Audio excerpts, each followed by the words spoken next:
আমরা লোকাল যারা চাটগাঁয়া পোলাপাইন আছি কক্সবাজারের, তারা আসলে গরু নিয়ে একটু বেশি শৌখিন। এটিকে পজিটিভভাবে প্রচার করা আমাদের উদ্দেশ্য কোনো লোক দেখানো নয়। আমরা খুবই আবেগপ্রবণ এই প্রাণীগুলো নিয়ে। এই কুরবানির পশুর প্রতি এই ভালোবাসাটা মহান আল্লাহ রাব্বুল আলামিন আমাদের অন্তরের মধ্যে প্রেরণ করে দিয়েছেন।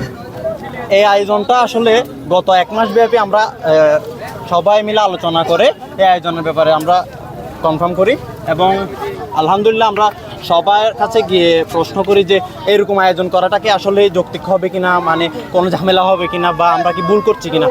আসলে সবাই এটি ইতিবাচকভাবে আমাদেরকে রিপ্লাইগুলো দেয়, যার কারণে আমরা উৎসাহ পাই এবং এই অনুযায়ী আমরা কাজ করি। আপনারা দেখতে পাচ্ছেন এখানে প্রায় 200 ছেলে মেয়ে প্রায় 100 অধিক গরু নিয়ে এই আয়োজনের মধ্যে সামিল হয় এবং অবশ্যই এটিকে পজিটিভভাবে প্রচার করা আমাদের উদ্দেশ্য কোনো লোক দেখানো নয়। আমার যদি একটি ভেড়াও তাকে আল্লাহ যদি আমাকে একটি ভেড়া দেওয়ার যদি তৌফিক দেয়, আমি এটা নিয়ে আনন্দ করব। এটি আমার স্বাভাবিক একটা আল্লাহকে খুশি করার জন্য তাকে তাকুয়াই যাবে। এখানে কোনো রূপ যাবে না, সৌন্দর্য যাবে না, মাংস যাবে না, রক্তও যাবে না, তাকুয়াটাই বোঝাবে। আমাদের আল্লাহ আমাদের কুরবানি কবুল করুক।